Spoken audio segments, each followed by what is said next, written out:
going to use the shorthand now, TR and TC. So money in the cash register is what I like to think of for total revenue. And then the cost of production. So we have a kind of a different way to think about cost in economics class. They're not just the accounting cost. So kind of our first distinction we're going to look at is what total cost is. So total cost is all of the opportunity cost of doing business.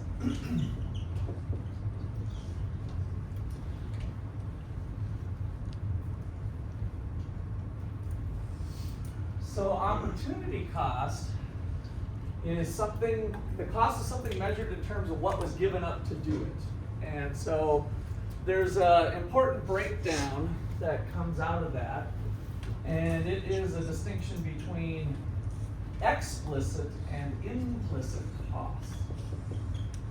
So explicit costs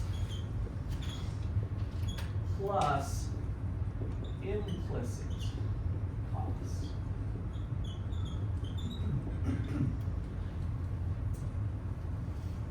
And the explicit costs are the ones that we're kind of used to, that the accountant would have you give receipts for. So it's monetary costs that are easy to account for. So this is really, one way to think of it as being accounting cost with dollars paid and receipts, I guess. So it's very explicit. It's kind of easy to get.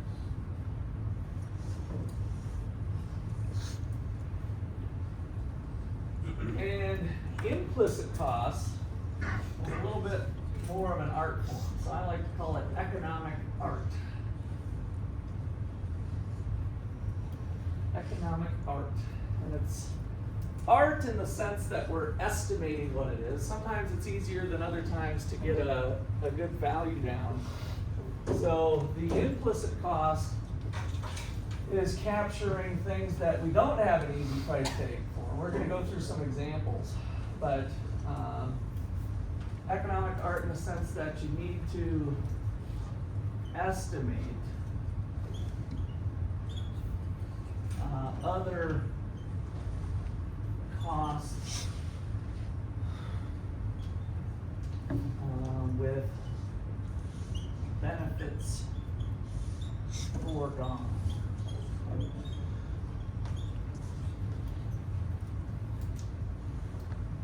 And so by doing that, total cost is kind of your full opportunity cost. By having both of those things in there.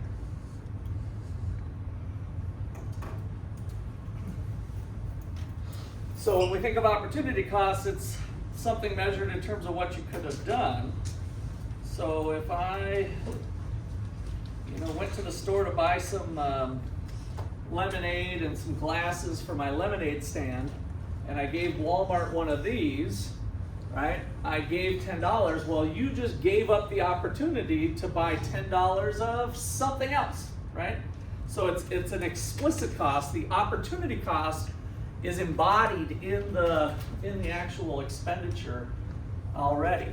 But if you had to give some time up running to the store, what was your time worth when you had to go to the store and back? There might be something there that should be estimated as well.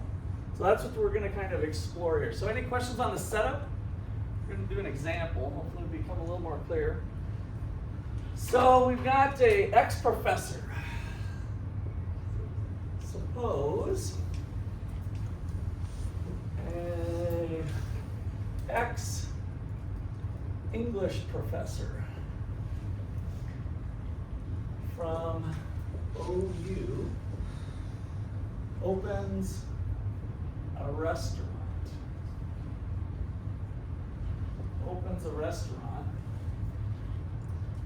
Called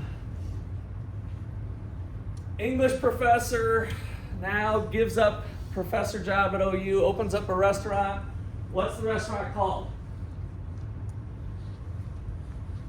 Give me a name, give me a name, any name. Golden Hen. What? Golden Hen. The Golden Hen, okay. So opens a restaurant called the Golden Hen. All right.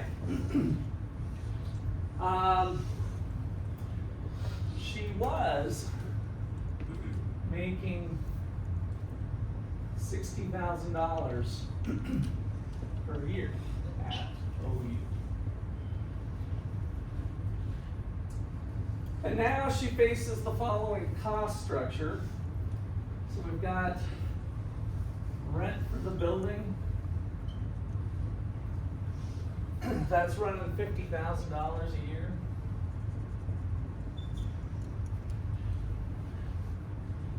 We got grills and coolers, other equipment, generally called capital in economics class, running $200,000 a year.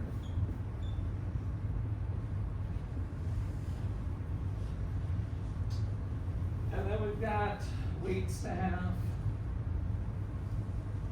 dishwashers, cooks, and other labor running $110,000 a year.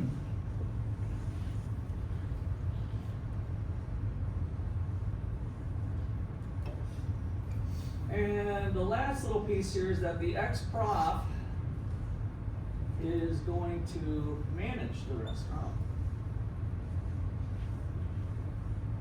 which avoids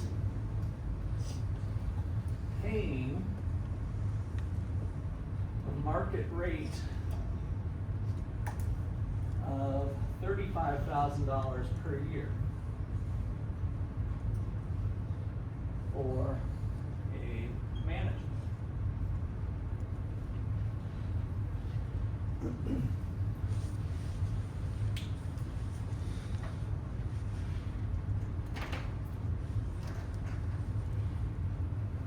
So, what is profit if total revenue is $400,000?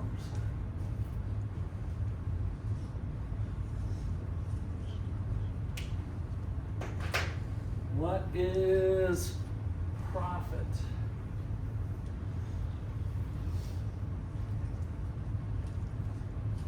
All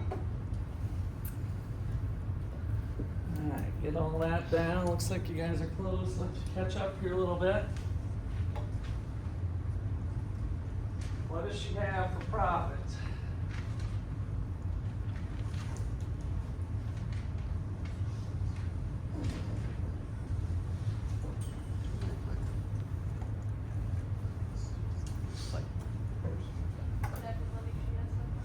I need a number. Yep, looking for 40,000. Okay, so how'd you get that? You added up the total cost, so that's subtracted it by From the revenue? 40,000. Yeah, from the 400,000, right? Yeah, so you took, looks like 50,000 plus 200 plus 110.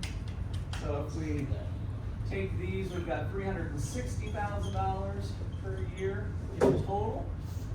And so profit equals 400,000 minus the 360 gives us the 40,000 per year.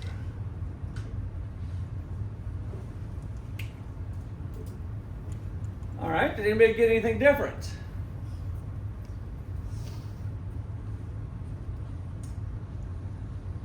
Well, the accountant calls up the ex-professor and says, oh, I'm sorry, IRS regulations 463B 5C says that we need to, pay you the $35,000 so that we can mark the business profit versus the personal profit. So the accountant says, the profits are the 400,000. I'm just going to put a K here, minus the 360, minus 35 gives you 5,000 bucks.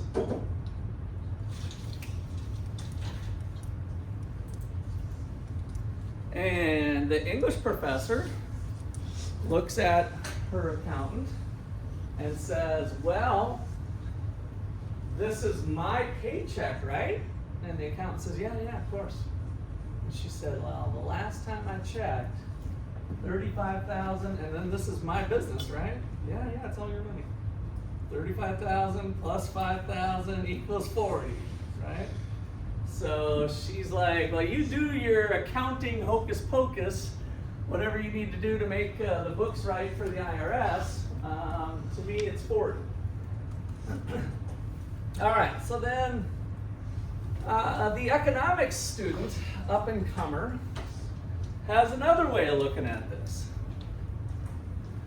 If we're really thinking about all the other opportunities, what would the econ microeconomics student say at Otto University if we were taking into account implicit as well as explicit costs? Tim? She also has to deduct the 60,000 opportunity cost. This? Yeah. Did you say 60? Yeah. Okay. Yeah. So you want? She could have made that by being an English professor. So would we subtract it off Yeah. of this one? Yeah. The 5,000 and subtract 60 more, so it would be like minus 55,000? Yeah. So then she's kind of making 35 plus the 60, Donnie? I would say subtract the 60,000 from the 40,000. Okay, from the 40. So basically, instead of using 35, use 60 would be the appropriate number. All right, so we got to think here. So if she wasn't running the restaurant, what would she be doing herself? And if she's teaching, which is kind of what we set up with the problem, then that's what she needs to pay. So the econ student says we should do it this way. 400,000 minus the 360 we all agree on, minus the 60,000. And that leaves us in the hole here, right? So minus $20,000.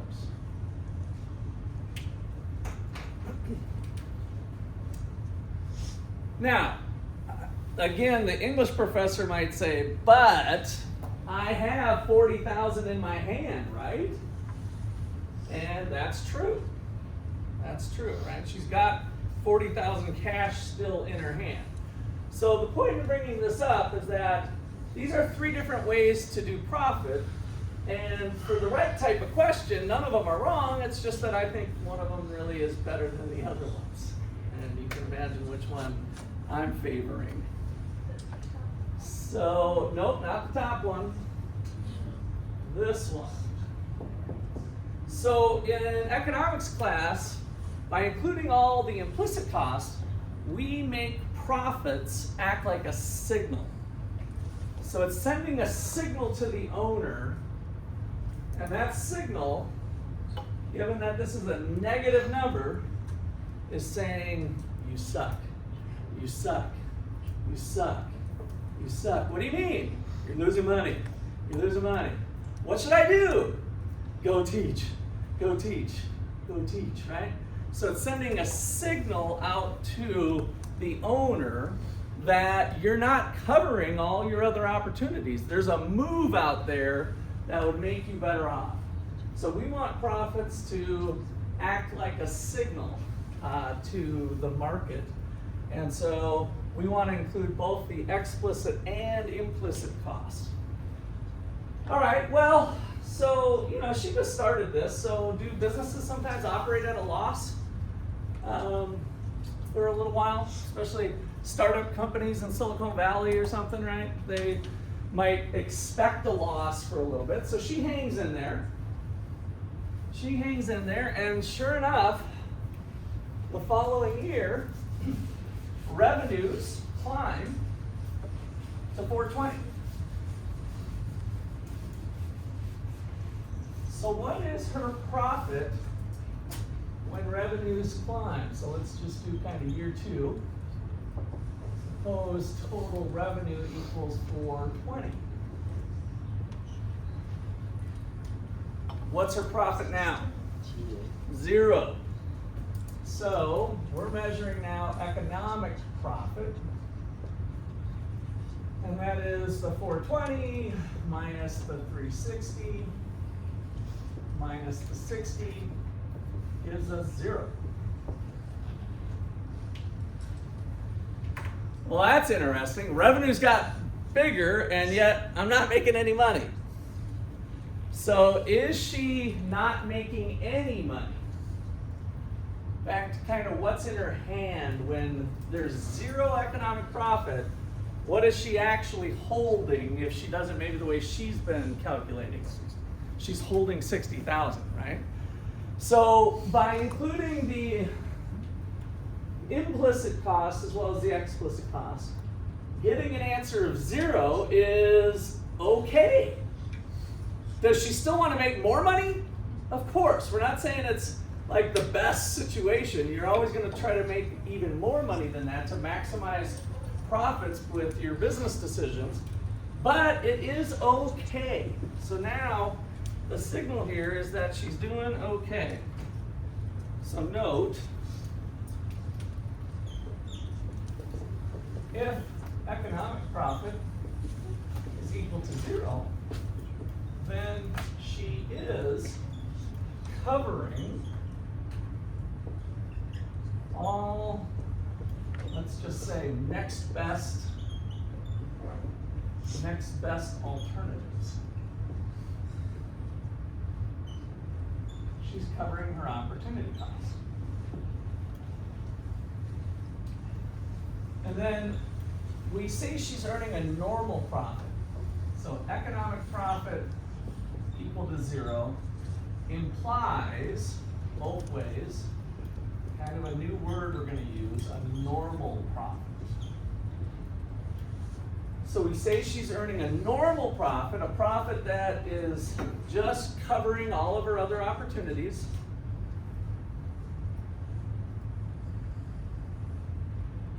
It's not crazy money, but it works.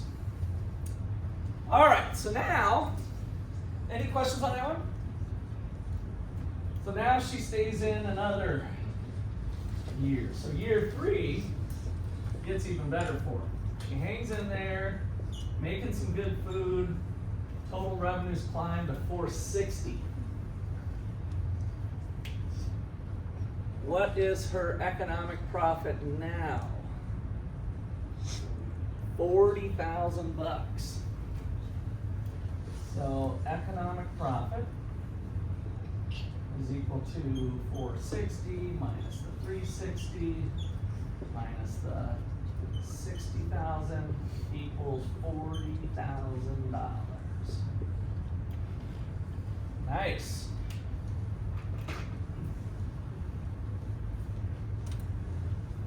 So what kind of signal's going out to the market now? You're doing good. You're doing great. You're killing it. Keep doing it, right? What else is going on to other people too besides the feedback mechanism she's getting for herself? What other kind of signal is going out to people? Other entrepreneurs. Yeah, Seth? She's a good company. She's doing great.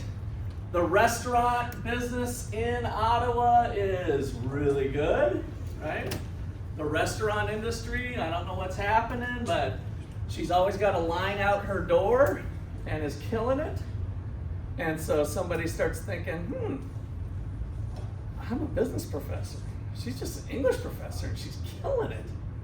I'm gonna open up a restaurant, right?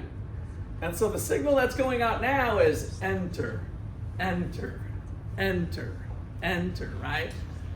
Abnormally high profits, profits above normal. This is a good industry to invest in. Let's go open up our own restaurant.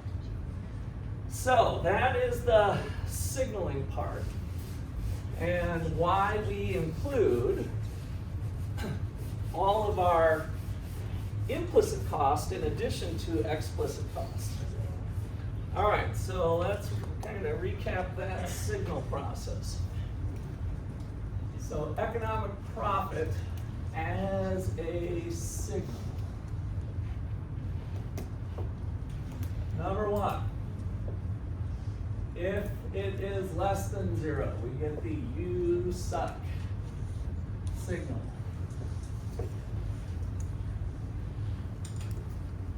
And if you continue to get the you suck signal for a long period of time, it's also maybe telling you to get out, right? To exit. So you suck, and so in the long run, it could potentially mean exit. Stop doing what you're doing and do something else. All right. Number 2 is our normal profit. And so I'm just going to give it the okay signal, right? You're doing okay. But with that signal going out, other entrepreneurs and business people are just like, she's doing pretty good. But it's not any business that's making more money that would attract me to want to get into that industry necessarily, right? So it's got the okay signal, but she's just making a normal rate of return, so it's not going to make any additional attraction like our signal number 3. So economic profit greater than 0 is enter. Enter the market.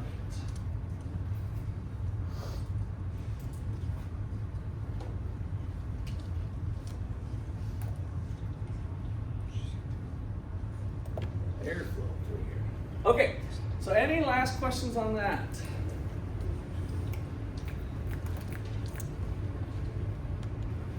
All right, so now I just wanted to point out one other thing where it can help you kind of guide you with different things. If you're looking at making a move, I'm losing $20,000, she could go back to teaching and hire the manager, right? If she hires the manager, she'd be back into this, making 65.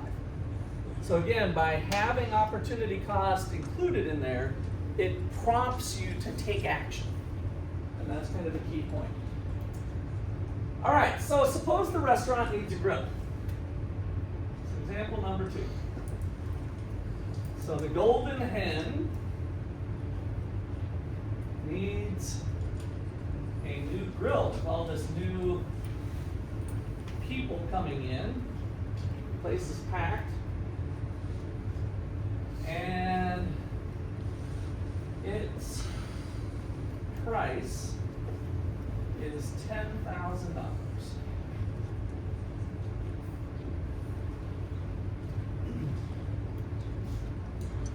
But the leasing agent, the restaurant equipment leasing agent, said, hey, we got this special going on right now. How it works is you can have the grill and start to use it right away, and then 1 year from now, you're going to pay one easy payment of $11,000. So 1 year from now, you can do it. So the question then is to pay cash or do a lease to own deal with one payment of $11,000 1 year from now.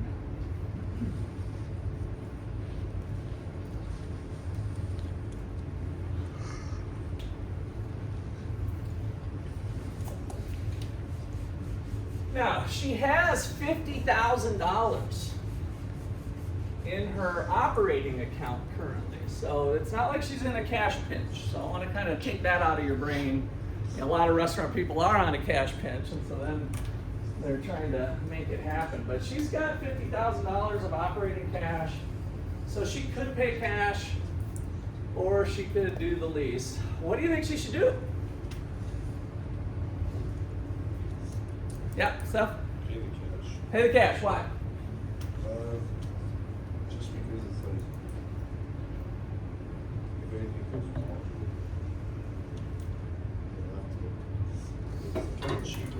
Okay.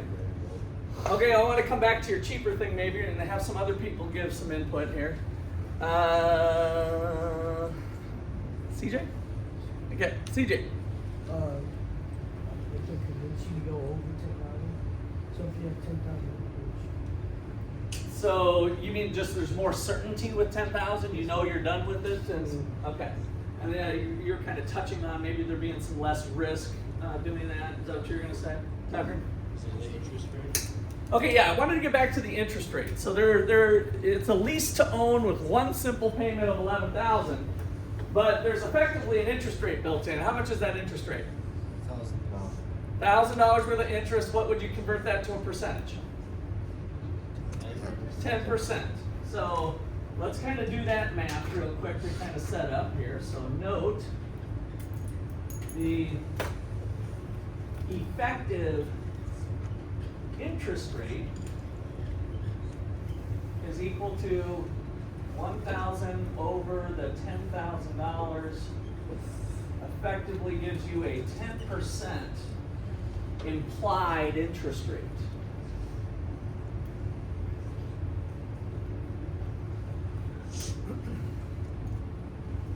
All right, so I think I'm mostly hearing cash people. Anybody want to do the loan deal, the lease deal? Okay, why the lease deal, Valentine?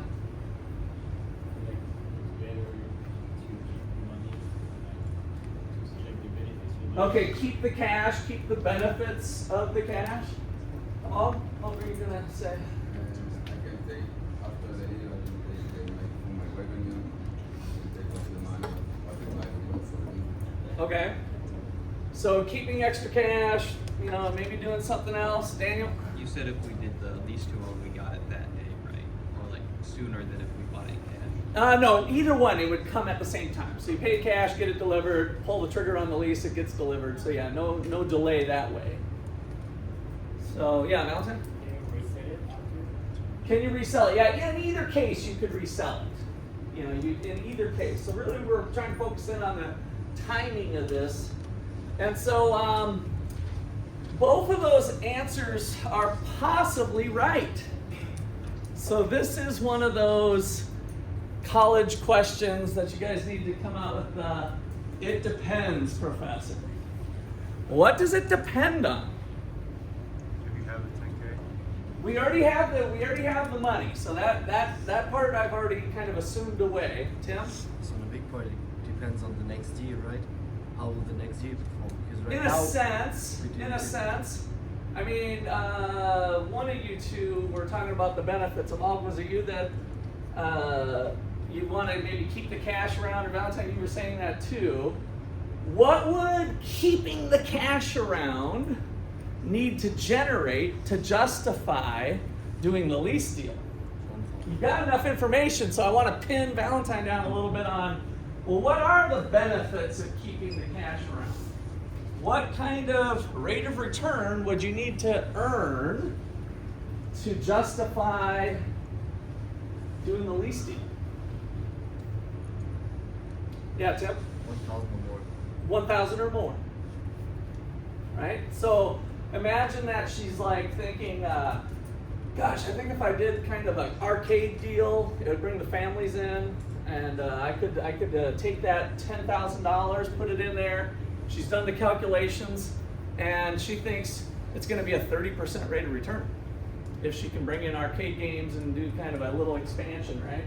So if she thinks she can earn 30% on that money, then borrowing effectively the 10,000 at the 10% and then getting 30% would be a good deal. If, on the other hand, she's just getting 3% in her checking account or her savings account or some sort of interest rate from the bank, then she doesn't look too smart, right? So if she does the lease deal and she's only earning 3% on that account, that would kind of change things and make it a little more costly. So the key thing with these types of problems is to bring the money to the same time period. Bring the money to the same time period. So to do that, well, let's kind of think about, well, what is the cost of cash? So what is the, let's call it true cost of the grill using cash.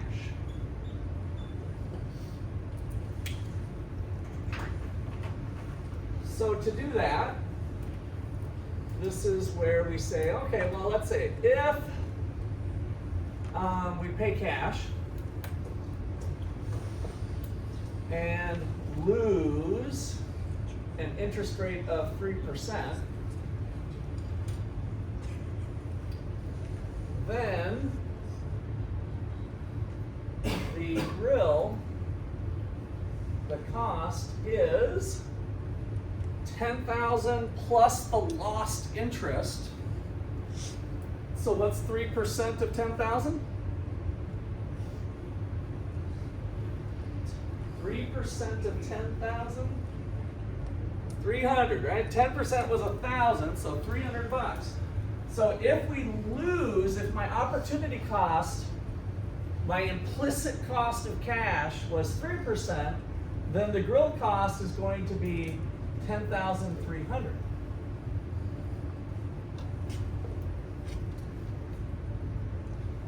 And if I'm a profit maximizing firm, I want to make costs lower, right? Some part of maximizing profits is to minimize costs, at least in this particular type of application.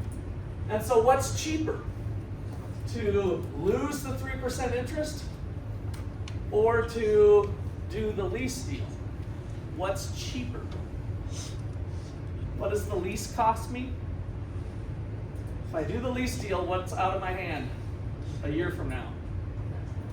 1,000 plus the 10, so 11,000 is the cost, effective cost of the grill when we factor in that implicit interest rate in the lease deal.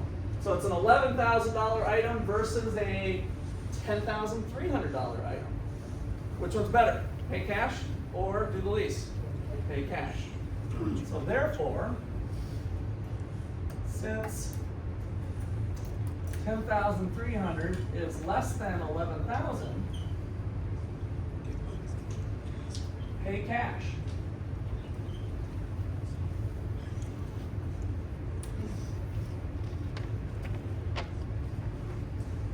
However, if opportunity cost of cash is an interest rate of 30% from doing the arcade,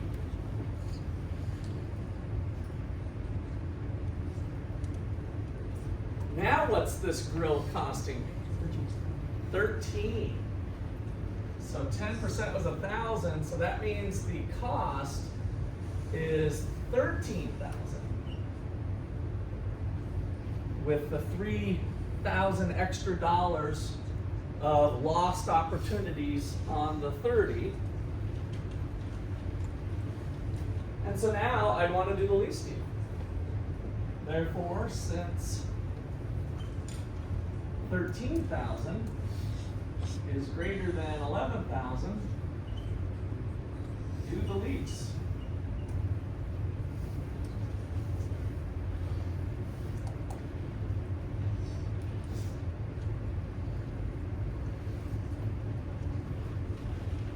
All right, so that's kind of using this implicit cost concept by matching up the timing to make a good decision.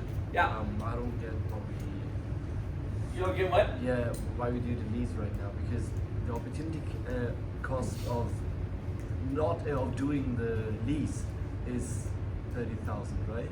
No. So with the opportunity cost of cash, I'm giving up 30% interest. So this is the cost with cash.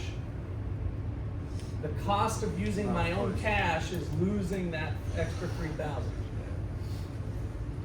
Easy to get flip-flop. Okay, any other clarifications or questions?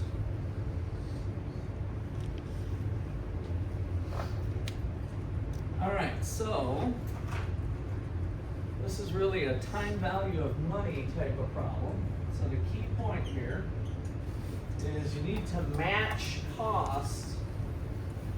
Need to match costs over time.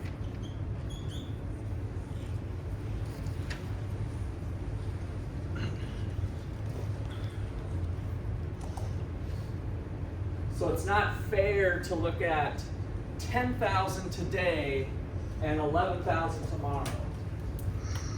So it's not efficient to compare 10,000 cash today versus 11,000 cash tomorrow, which was the lease. You need to equalize those things. Bring the in this case, it was kind of easy to bring the cash forward to look at those lost opportunities. Those of you who've had time value of money, we'll do a little bit of that in macro, but we can also bring the 11,000 to present day and compare it to the 10,000. Is another technique we'll learn, but we're not ready to jump into that right now. Okay. So opportunity cost in a couple different ways. Any questions? So in this class, kind of from now on, if we look at profit, unless it's stated otherwise, which you'll see a little bit in this chapter where they'll say accounting profit, but if I'm just talking about profit, I'm talking about economic profit because this is economics class. So we've always included the opportunity, all the opportunities into it, implicit and explicit costs. So let's leave that with that note here. So note, since this is econ class, unless otherwise stated, you can assume we have both implicit and explicit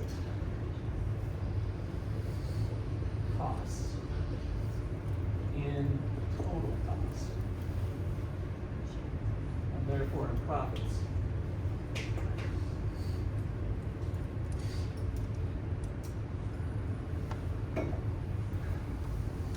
Okay, so next we got to put another spin on cost. And I want you guys to imagine that you own a grocery store. And so I like to pick a grocery store since we've all been in grocery stores, no matter what country you're from. And imagine walking into the store and looking around, but now I want you to look through the lens of a business person and tell me what types of costs you are seeing. So this next example here, so cost, total cost of a grocery store.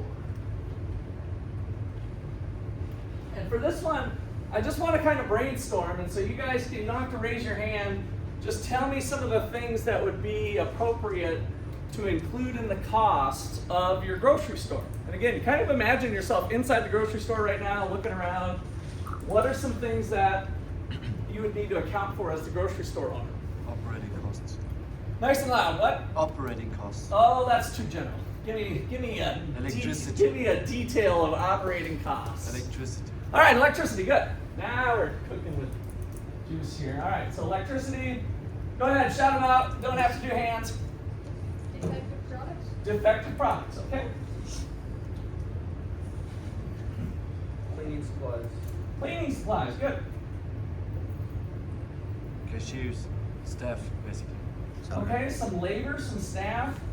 You said cashier, oh, was it cashiers that you said first? Yeah, so let me just do labor. Let's kind of just break that down. We got cashiers, maybe some managers, and some stock. People stocking the shelves, some stockers. Okay, what else? Somebody else besides Tim, come on. Fire it off, fire it off. Back room. Come on, bring it. Registers, good. Yeah, the actual cash register, right? So the cash register. Back of the room. Daniel. The actual produce. Okay, yeah, the actual inventory, the goods that we're selling, right? So the inventory goods. What else, you guys here? Marketing, great. Yeah. We got lots of stuff. I should get a list of 30 things. If you guys think we're done, we're not. So let's see. So Daniel, you said the inventory of the goods that are on the shelves, right? That's our main deal. And then Hannah had some marketing. What other costs go into running this business? Other people who haven't talked yet. Come on, fire it up. Carts. Huh? The what? Carts. Carts, yeah, of course we need carts. Shopping carts, good. What else? Somebody else, everybody. Look nice and loud. No, plumbing, all right. So we got plumbing. And then maybe next to plumbing, we can have the water that runs through the pipes, maybe kind of similar like electricity. What else? Huh? Training. Okay, good. Training costs for our employees. They gotta do some videos, and that's a good one. Training costs. What else? Slip and fall or something. Seth. The store itself, like the building. Yeah, the building itself. Good. So we got the rent for the building.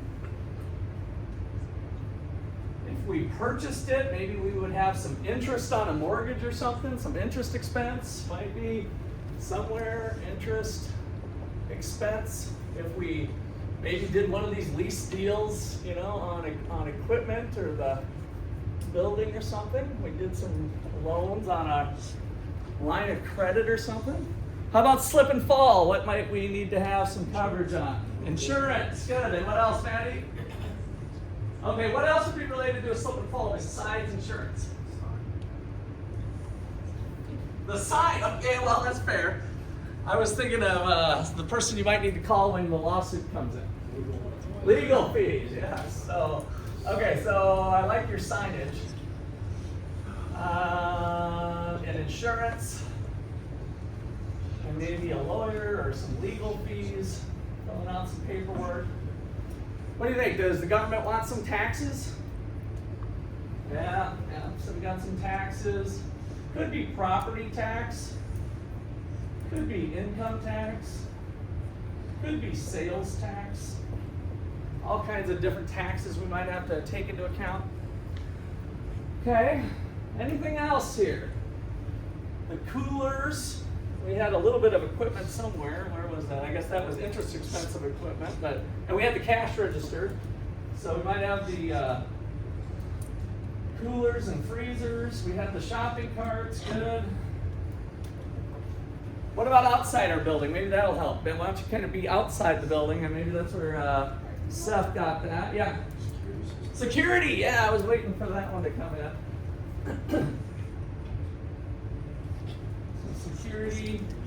Now, security could be, I think you said system, but depending on maybe where we're at, maybe we need a security guard. And then I heard Jesse say parking lot. We got the repave and draw new lines. All right, that's a pretty good list. Let's leave that there. So what I want to do next is the reason I like to brainstorm and kind of think about something real is we're going to make a distinction on cost in terms of how they vary with what we do. So our main business here is selling products, right? When the total revenue is going up, when somebody comes in and gives us a beep, beep, beep, beep, beep, right? Every beep is the cash register ringing essentially, right? And so we're making money through that product moving. But other costs don't change as we have higher volumes of sales, more beeps. What are some things that don't change on this list from the number of beeps we have on a given day?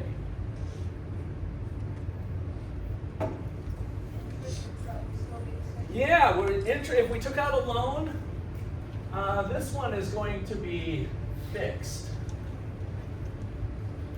What else isn't going to change? If we have 500 beeps or 5,000 beeps, we still got to pay that cost, and it's not going to change on us, whether we had 500 beeps or 5,000 beeps. Yeah. The plumbing, yeah. So where's my plumbing here? So plumbing. Now what about the water? Is the water or the electricity? We can kind of look at either one of those. Is the electric bill going to change if we have a really heavy day of people versus a lighter day? How would electricity or possibly water be affected if we have a busy day versus a not so busy day? What do you think, Jesse? If you have a busy day, you have more people go to the bathroom, wash their hands. Yeah. Maybe refilling their water bottles. Got what those get. Yep. So we got water like that. The electricity bill, if you are opening and closing the freezer door, that kicks on the condensing unit, and so if people are shopping and you're getting a lot of goods moving through the coolers, then all of a sudden you're consuming more electricity. So some of this stuff though is probably mostly fixed, right? But there's probably a variable component. So you could imagine something like electricity being part fixed and part variable. So the easy way to think about it is when we shut down at night, the cooler has to keep running as well, right? So we're definitely consuming electricity even when we're not selling product. The rent's probably. So let's see, yeah, rent. Does the landlord reduce your rent if you have a bad day? No, so that's fixed. Only if they're Training cost. On a given day, Fixed. that's fixed, right? So on a given day, that's going to be fixed. Cart's fixed. Marketing? This usually catches a few people. Marketing. Daniel, what are you thinking? I would say it depends on how well you're doing. If you're bringing a lot of people in, you don't have to spend more on it. But if you see a drop and you want to get those people, Yeah, so maybe over a longer period of time, there could be some variance with that. But on a given day, if we ran a TV ad, that's paid for, right? It's gone, right? So marketing, depending on kind of the time period, probably mostly fixed, but we could tell a few stories where there'd be some variable component. The big one, of course, this one is variable. The more beeps, this one you can kind of highlight as definitely variable. Insurance. What about this labor, variable or fixed? Cashiers, Fixed. mostly fixed. Who's definitely got to stay there the whole shift, whether we have a slow day or a busy day? Who is it? The managers, right? So the manager is probably fixed. Cashiers might have a little bit more variable component where if you're having a slow day, hey, sorry, it's a slow day, punch out, right? And so you went down from 7 cashiers to 4 cashiers or something, right? And so some of these are going to have some variable and fixed components. Cash register would definitely be fixed, it's just sitting there. Property taxes, income taxes. So property taxes would probably be fixed. Sales tax is going to vary depending on the number of beeps. Coolers and freezers is probably fixed. Security system is fixed. Or even the security guard if you've kind of determined you need one person there watching that stuff. Insurance again would be fixed. Signage would be fixed. And so the distinction that we're making is that our total cost can be broke down into total variable cost and total fixed cost. So this is variable cost, and this is fixed cost. So our total cost of production, we're going to make this important distinction. It has nothing to do with the implicit explicit thing, by the way. There could be some connections, but this one is a different way to differentiate them. We'll pick up there tomorrow.